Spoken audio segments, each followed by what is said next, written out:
Meeting will please come to order. Please rise for the Pledge of Allegiance. I pledge allegiance to the flag of the United States of America and to the republic for which it stands, one nation, under God, indivisible, with liberty and justice for all. We have one board member who has given his proxy. Jan Hagan gave his proxy to Director Portillo, and we do expect Mike to be here. First order of business is the election committee, the announcement of candidates for this year's board election, and we have here from the election committee, Margaret Keelan. Thank you. I wanted to announce the 6 names for verified candidates for the open board positions. J.B. Portillo, Steve McKee, Jim Parsons, Deborah Lukacs, Jackie Gain, and Janice Sims. Next, we're going to pull out of a basket those 6 names, and the order in which they get pulled will be the order they appear on ballots and other paperwork. Did you have somebody to pull those out, or did you? Would you like to pull names? Oh, well, we can't have that. Police are the police officer. Would you like to pull names? I feel better about that.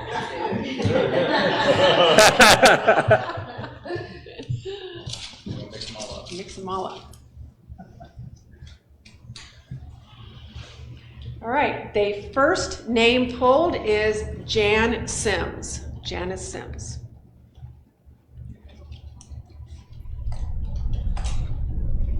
The second name pulled is Jim Parsons.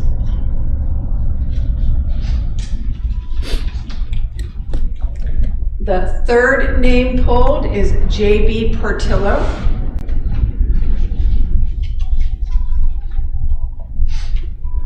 The fourth name pulled is Deborah Lukacs.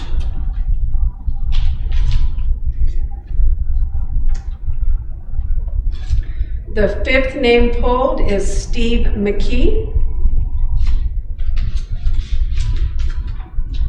And the last name pulled is Jackie Gain. Thank you. Thank you. Thank you very much. That is the order that the candidates will be listed in every publication and on the ballot. The order that they will participate in the candidates forum on the 12th of March. Got that right. Okay, congratulations. Thank you for putting your name in the hat. Next up is the approval of the minutes, the January 25th meeting, the regular meeting from a month ago. Do I hear a motion? Jerry? Second. Any additions or corrections? All those in favor?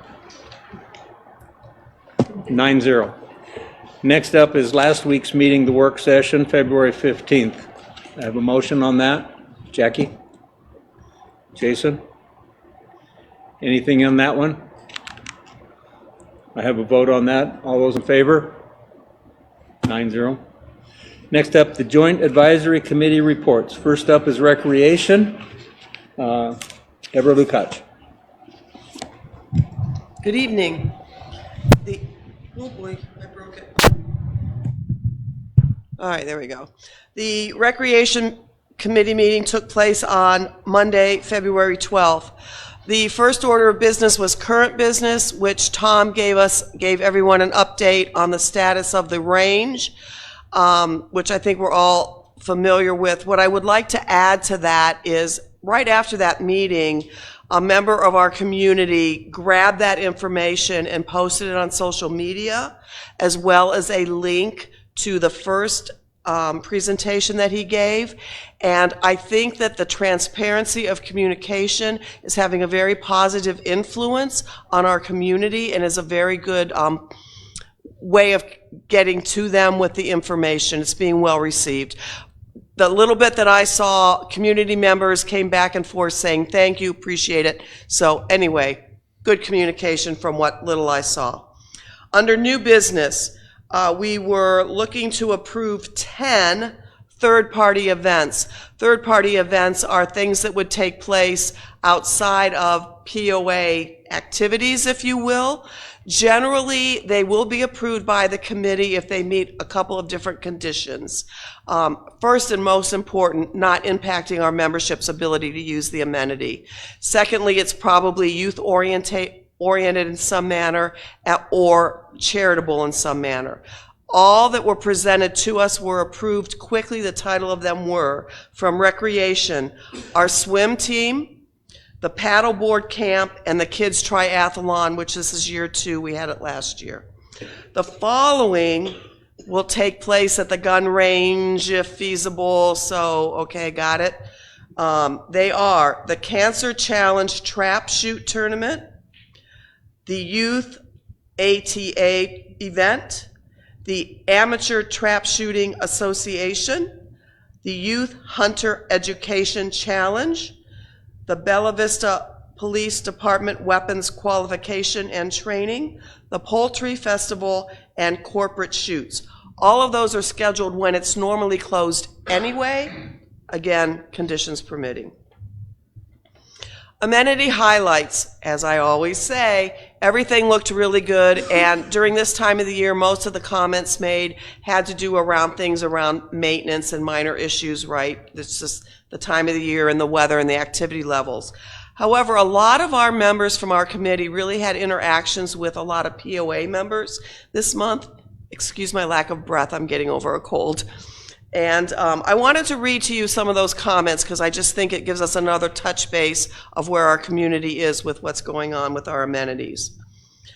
They are as follows. I spoke with a family, this is at Metfield, I spoke with a family at the playground. They mentioned how much they enjoy all the facilities at Metfield. In this instance, I spoke with Larry. He and his family moved here a year ago. He loves the BV Rec remodel. He goes every other day to lift weights and could not say enough about the quality of the equipment, if you will. Overall, he is extremely happy and went on for a while about the amenities offered by the POA in relation to the low cost. He did say, however, he also enjoys kayaking. He wanted to keep his kayak at Lake Windsor, but he was told there was an 18-month to 2-year wait list. Over at Blowing Springs, a couple was interviewed walking the trail, altogether very pleased with everything they've encountered, and they were very complimentary. They said most local people practice safe riding techniques, but felt that rental bikers were not always aware of safety rules. They thought perhaps maybe more signage might be appropriate to help. And at Tanyard Creek, there are 2 comments. Interviewed a lady with 2 young children. They are originally from Washington State. They love the nature walk. She feels very safe hiking with her 2 young children. She couldn't add anything that needed improvement. And finally, a couple that came here from California, they walk that trail often.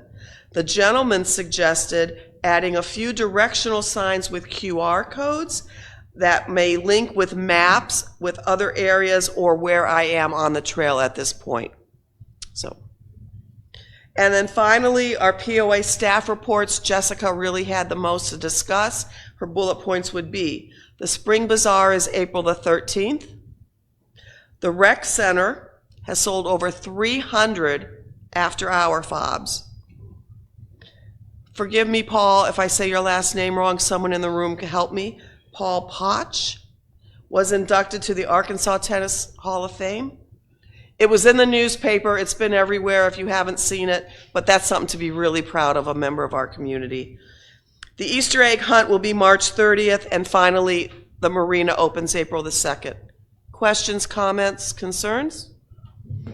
Our next meeting will take place on Monday, March 11th in the boardroom and live stream. Thank you. Thank you, Deborah.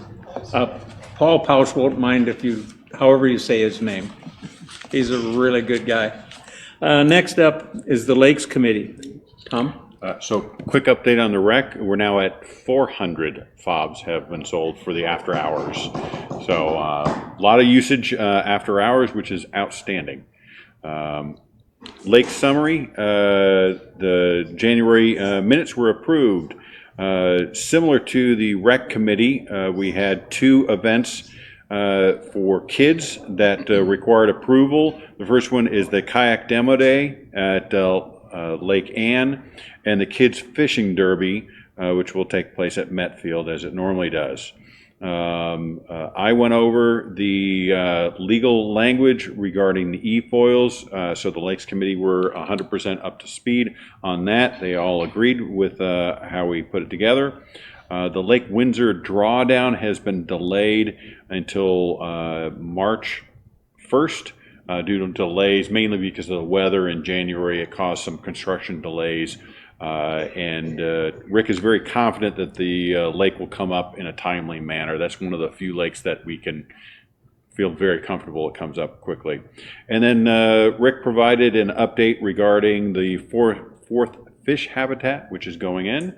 And this habitat will be quite a bit larger than the other 3 that are already installed, which will give us a lot of flexibility with regards to growing our own fish. And that was the update for the Lakes Committee. Thank you. And the Golf JAC report will be delivered by Ruth Hatcher. Okay, it's a very lengthy one this time because we haven't met for a couple months. Both Daryl and Keith put out year-end reviews, and we encourage everybody to look on the webpage because they're fairly lengthy as to what happened last year and the summary of what went on. So that's available for everybody on the webpage. We encourage you to use it.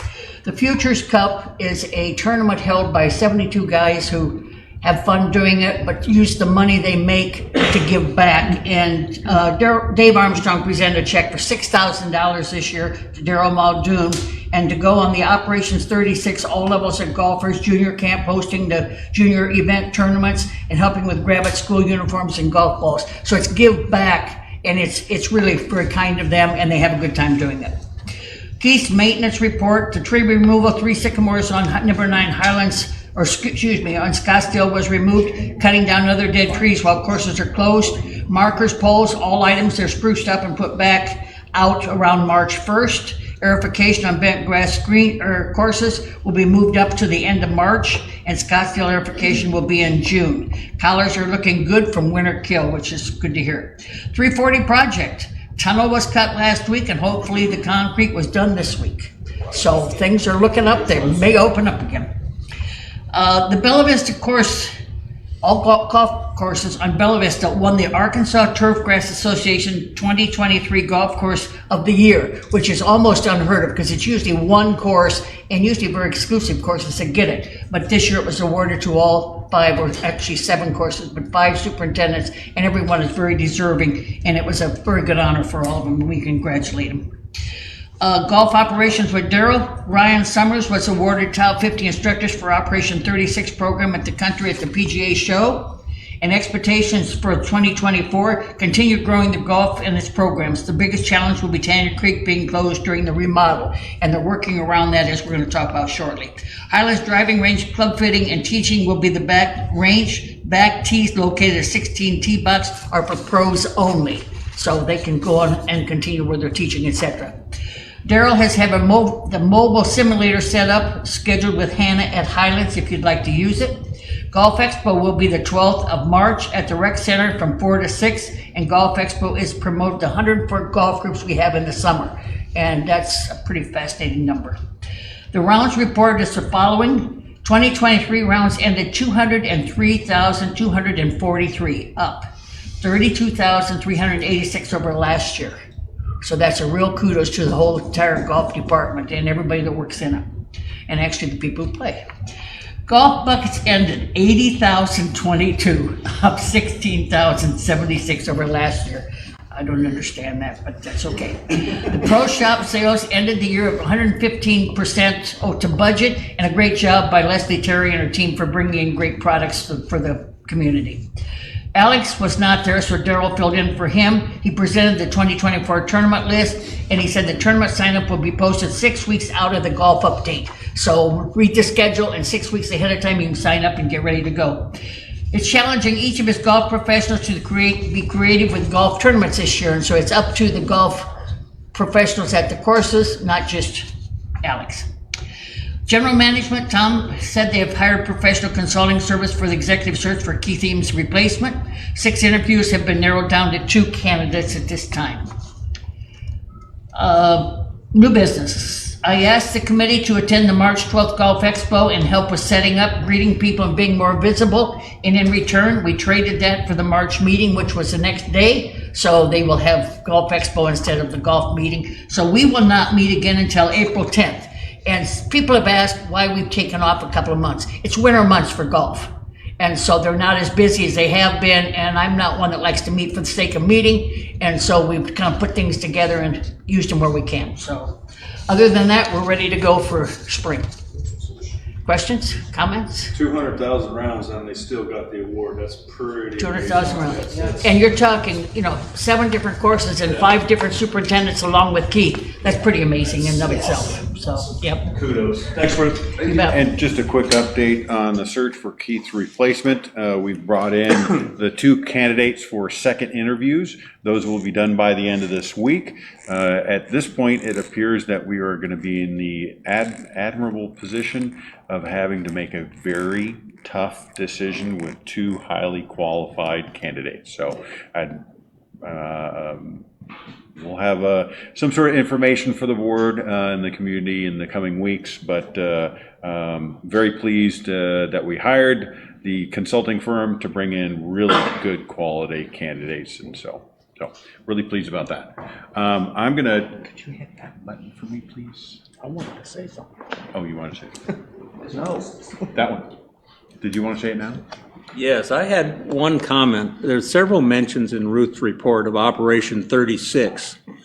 And that is a program for beginning golfers, whether they be young or not quite young. So you can get more information at any of the pro shops, but it is a tremendous program, and the feedback I've gotten from it is it's an excellent way for people to learn golf. So if you know anybody who's even thinks they're interested, that's a good place to start. Okay, you can have that.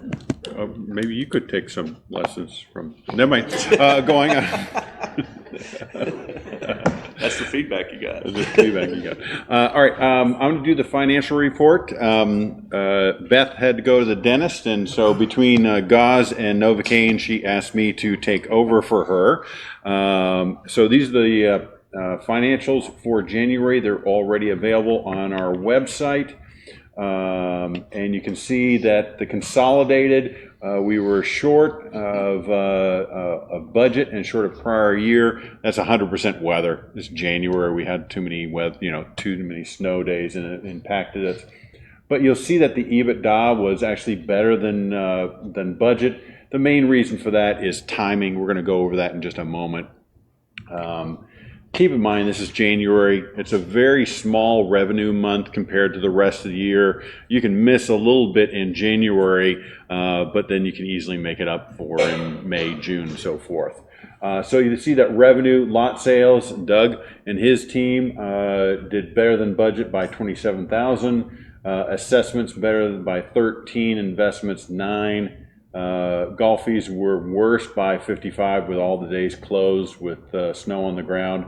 Dock fees worse than budget by 18,000. People just they don't want to get out of the house, so they don't register their boat, and they're not thinking about boating when there's snow on the ground. RV storage 13,000. They just people want to stay home. They don't go and register their boat. F&B down by 7, which is not too bad given how bad the weather was. And then transfers fees down by 10, so you can see the revenue numbers were light of budget. Hey Tom, real quick, unlike the boat dock fees or something, wouldn't that be a predicted cost that we would know that always in January the boat dock fees would be low? It's all timing. When they come in, we give them a little bit of latitude, and so if there's snow on the ground, they're going to hold off and they're going to come in February, or they're going to come in March until they start thinking about it. Boats and RVs, the same thing. Everybody's not thinking about RVing at this time of year, so they may be delayed. We'll start knocking on their door. I mean, we'll start sending them letters, giving them reminders. We give them a little bit of latitude at the beginning of the year because they're just not thinking about it. So if you look at the entire beginning 3 or 4 months, yeah, it's by and large, I don't want to say guaranteed money, but it's by and large static. You can predict what you're going to get. You just don't necessarily know what month you're going to get. Because it's a 1 year. Yeah. Especially with the RVs, it's a 1 year. They're going to do it, and if they for whatever reason decide to not do it, then we have enough of a wait list where we'll fill that spot. But if they're going to do it in January, we're going to give them some latitude during the wintertime. Example, I'm guilty. Doug from Member Services reminded me my RV money was due, so that's an example. But based upon that, we have no problem kicking people out immediately. Yeah, I know. And just so you know, Jason, I've already paid for my boat. Okay, put me on that list. Expenses, so all these, we'll go through them. Maintenance repair, better than budget by 73, tools by 63, supplies 33, outside contracts 28, wages 21 worse, travel 18, and advertising 17. This is all timing. Don't consider these like true savings and everything. It's beginning months of the year. It kind of washes together. I'm sorry. As we get into the year, it'll start washing together. But sometimes they anticipate. The managers will anticipate they're going to buy something in January. It gets delayed and it shows up in February. So the bill, you're high and low. So I don't put a huge amount of weight on the first couple months of the financials because they're smaller revenue months. People miss their budget by a couple weeks or something like that. It's nothing to be overly concerned about one way or the other. On the water side, water sales were down by $17,000, which is, given the size, is really a very small percentage. Water capital buy-in fees were $10,000 worse. We're not going to install a meter if there's snow on the ground, so that's going to have an impact. And then new connections were $9,000 worse. So same reason. Weather has an impact upon the water department also. On the expense side, you'll see that we're pretty darn close to budget, over on maintenance, but under on water distribution equipment, but actually pretty close to the budgeted amount. Here's our cash. So water cash is at 3.5 million. Water reserve is at 1. POA cash is 1.2, and POA reserves is at 1. So that gives us a total cash position of 6.8. So we're doing all right there. And this is the one pager that allows you to see how each of the departments did in the month of January. Once again, there's not a lot of revenue going on in the month, so I wouldn't run to the bank with any of this. This is I'm not overly concerned with anything right now because February we're already picking up pace, and we're probably going to make up for it because it was beautiful. It was 70 degrees today. It's beautiful. So golfers were out in force, and so that makes up very quickly for the shortfalls in January. So any questions? Outstanding. I guess I just had one in terms of February stuff we can look forward to. You know how food and beverage did for Valentine's Day? Was it a big day for Lake Point? Was it a big day for here? I don't remember speaking directly. Yeah, actually, I think he did say that they did very well. I just don't remember the specifics. Tommy gave a report. along with 12 other department heads, and I can't remember specifically what he said. Also, Tom, can you remind us when the Gear Garden is slated to open? That is April 19th, something to that nature. And we're going to do the same thing we did last year. We'll have the 3-day festival. We'll have bands all 3 days and so forth. It proved to be highly successful and well attended last year. So we're going to do the big seasonal bash again. But we encourage everybody to ride their bike in because we have limited parking. What I do, myself and Allison, we park up at Metfield and we ride our bikes down. That way we don't take up any. Riding back is not so fun after a couple of beers, but it's all uphill. You burn it off really quickly. So, yeah. Okay. The next item on the agenda is the open forum. Did anybody sign in? Nobody signed in. Okay. Moving right along, we'll go to the Trafalgar Water Tower renovation project. This is a capital project waiver, something that the state helped us out go over budget. So one of those unforeseen things that the state changes things in the middle. So Tom, did you want to say anything about this? Well, they added that we have to now install a frost-free vent. We were not aware of that. We've done a lot of renovations to our water towers. This is the first time.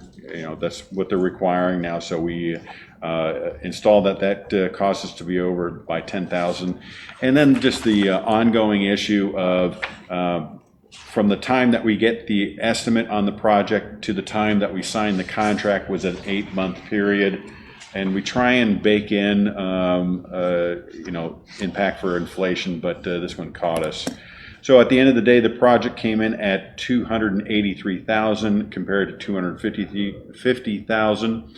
And in accordance with our policies, we're required to ask for a waiver from the board if the project comes in more than 10% over budget. And I think this is 12 or 13% over budget. So we are requesting a waiver. Can I have a motion granting that waiver?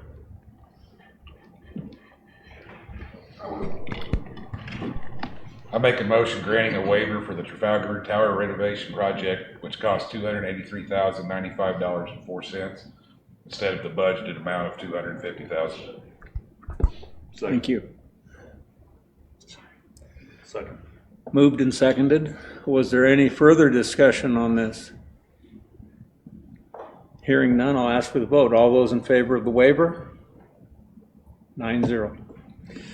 Next on the agenda is policy 3.03, common property, has to do with lakes. This would be the first of 2 required readings.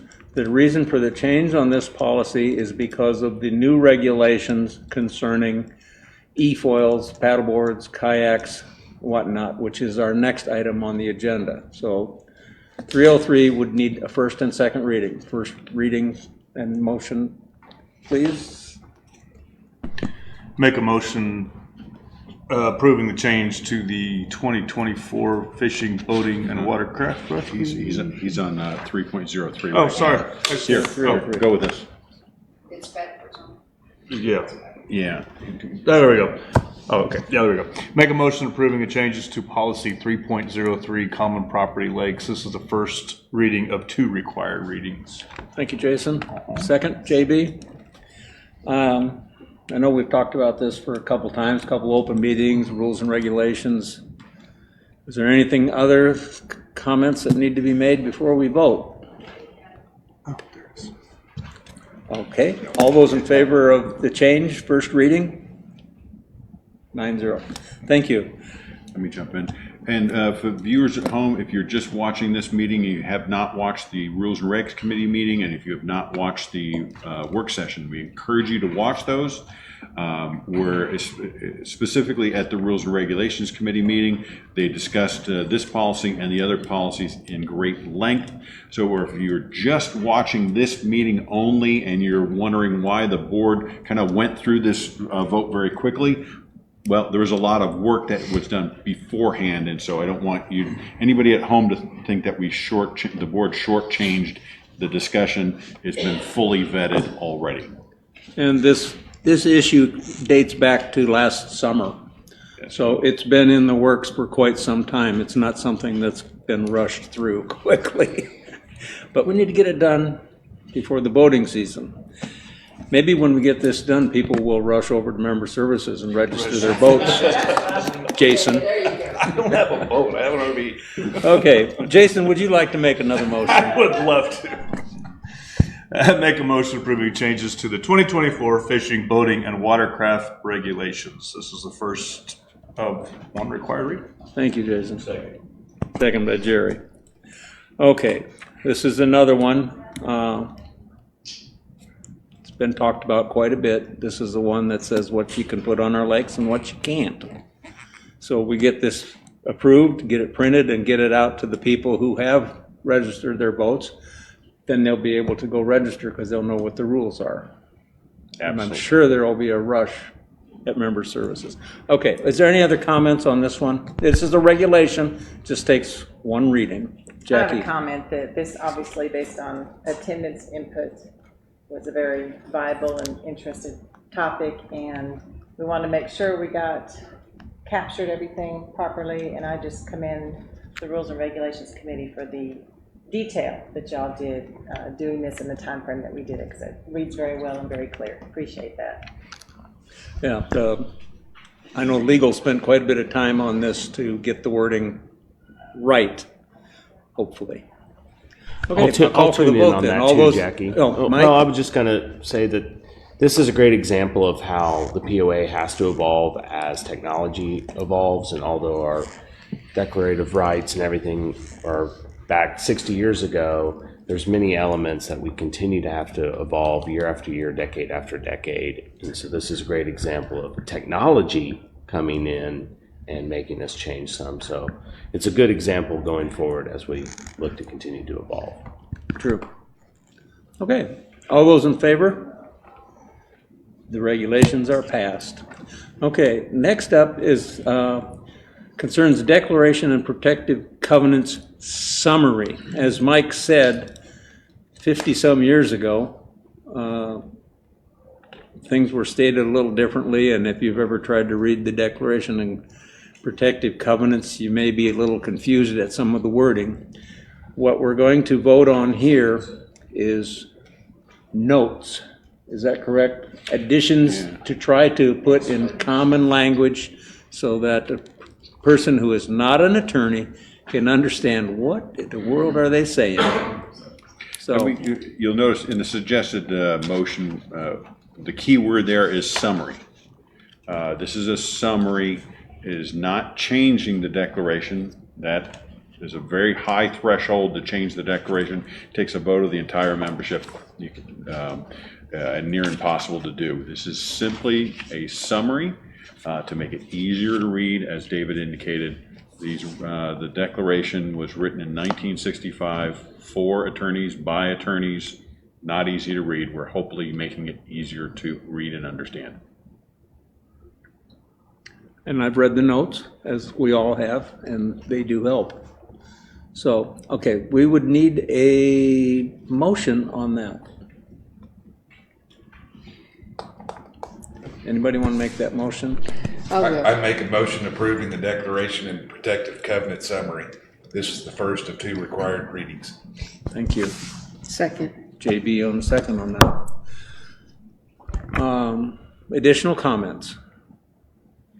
I'll just tune in here and say that this is the most important document we have for the POA and for the community, and it's a chance that we get to talk about it a little bit tonight, and all the good work that's gone into helping people read it and digest it and kind of understand it more. So hopefully all those viewers at home and just in the future will be able to look back at this moment and pull into where they can catch themselves up to speed like they never had before. And so big kudos to you guys for tackling that, because it's super important. The community is growing so much, and this is the single most important document governing it. So that's good work. Yeah, this is the superseding document. This is the big kahuna. It's the top Grand one. Poobah. So, all those in favor of the summary being added? Thank you, 9-0. That would bring us to the end of our agenda and time for announcements. Recreation JAC meeting will meet Monday, the 11th at 4 p.m. here in the boardroom, the 11th of March, that is. The Meet the Candidates Forum is at Lake Point, March the 12th at 6 p.m.